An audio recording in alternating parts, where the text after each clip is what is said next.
తెలంగాణ రాష్ట్రంలో బడ్జెట్ పై సమీక్షలు చేసేందుకు సిద్ధమవుతోంది తెలంగాణ ప్రభుత్వం. శాఖల వారీగా బడ్జెట్ ప్రతిపాదనలపై రివ్యూ చేసేందుకు రెడీ అవుతోంది. గత ప్రభుత్వం చేసిన ఖర్చులెన్ని, ఈ ఏడాది ఎంత బడ్జెట్ ప్రతిపాదిస్తున్నారో పూర్తి వివరాలతో రావాలని ఆయా శాఖలను ఆదేశించింది సర్కార్. బడ్జెట్ ప్రతిపాదనలను పరిగణలోకి తీసుకుని శాఖల వారీగా బడ్జెట్లో నిధులను కేటాయించనుంది ప్రభుత్వం. రాష్ట్రంలో పూర్తి స్థాయి బడ్జెట్ పెట్టేందుకు శాఖల వారీగా ప్రతిపాదనలతో రావాలని అధికారులను ఆదేశించింది ప్రభుత్వం. ఈ నెల 18 నుంచి ఆయా శాఖల ఉన్నతాధికారులతో బడ్జెట్ పై కసరత్తు చేయనుంది ఆర్థిక శాఖ. 2014లో తెలంగాణ ఏర్పడిన నాటి నుంచి 2023 వరకు గత ప్రభుత్వం ఏ శాఖలకు ఎంత మేరకు నిధులు కేటాయించింది, కేటాయించిన నిధులను పూర్తి స్థాయిలో ఖర్చు చేశాయా లేదా అన్న అంశాలను స్పష్టంగా తెలియజేసేలా బడ్జెట్ రూపకల్పన ఉండాలి అంటూ అధికారులను ఆదేశించింది ప్రభుత్వం. అదేవిధంగా కొత్త బడ్జెట్ రూపకల్పన శాఖల వారీగా ప్రిపేర్ చేయడంతో పాటు 6 గ్యారంటీలను పరిగణలోకి తీసుకుని నిధుల కేటాయింపు ఉండేలా సిద్ధం చేయాలని ఆదేశించింది. అయితే కేంద్ర ప్రభుత్వ బడ్జెట్ ను అనుసరిస్తూనే రాష్ట్ర ప్రభుత్వాలు ఆయా రాష్ట్ర బడ్జెట్లను తయారు చేసుకుంటాయి.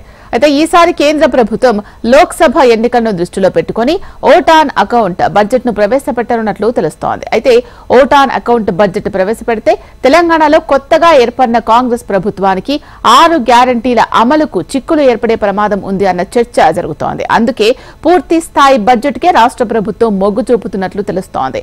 ఇందులో భాగంగా పూర్తి స్థాయి బడ్జెట్ ప్రతిపాదనలు సిద్ధం చేయాలని అధికారులకు ఆదేశించినట్లు సమాచారం. ఇందులో భాగంగానే ఆర్థిక మంత్రి భట్టి విక్రమార్క, పలువురు మంత్రులు బడ్జెట్ ప్రతిపాదనలపై వరుస రివ్యూలు చేసే అవకాశం ఉంది.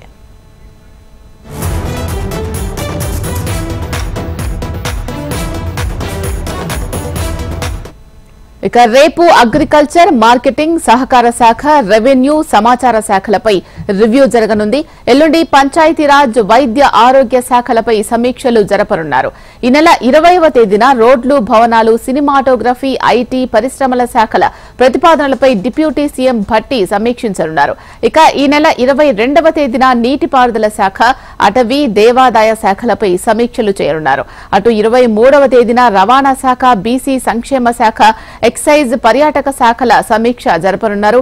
మరోవైపు సీఎం రేవంత్ రెడ్డి వద్ద ఉన్న శాఖలకు సంబంధించిన సమావేశాలు ఈ నెల 24, 25, 27 తేదీల్లో జరగనున్నాయి.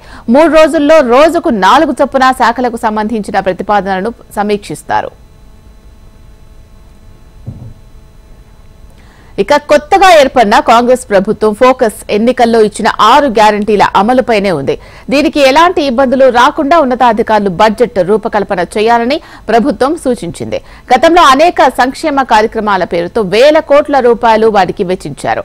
ఇప్పుడు అలా కాకుండా 6 గ్యారంటీలకు నిధులు అడ్జస్ట్ చేయాలని మంత్రులు చెబుతున్నారు. అయితే రైతు భరోసా, మహాలక్ష్మి, గృహజ్యోతి, చేయూత, ఇందిరమ్మ ఇండ్లు, యువ వికాసం పథకాల కోసం సుమారు 90,000 కోట్ల రూపాయలు అవసరం అవుతుందని అధికారులు ప్రతిపాదనలు సిద్ధం చేశారు. ఇవే కాకుండా మిగతా పథకాల అమలు, శాఖలకు నిధుల కేటాయింపు కూడా అదనంగా చేయనున్నారు. అయితే బడ్జెట్ ప్రతిపాదనలు ఏ రకంగా ఉండాలో ఆర్థిక శాఖ నుంచి అన్ని శాఖలకు దాదాపు 50 పేజీలకు పైగానే రూల్స్ అండ్ రెగ్యులేషన్స్ పంపినట్లు సమాచారం.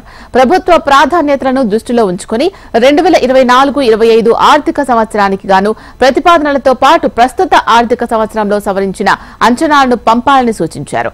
బడ్జెట్ ప్రతిపాదనలు పంపే క్రమంలో వాస్తవిక అంచనాలు ఉండాలే తప్ప గొప్పలకు పోయి భారీ అంచనాలను పంపొద్దని అధికారులకు ఆదేశాలు జారీ చేసినట్లు సమాచారం. గ్రాంట్ ఇన్ ఎయిడ్ ఖర్చును తగ్గించి అన్ని విభాగాల ఖర్చులను ఒక్క శాఖ కిందనే పంపాలని స్పష్టం చేశారు.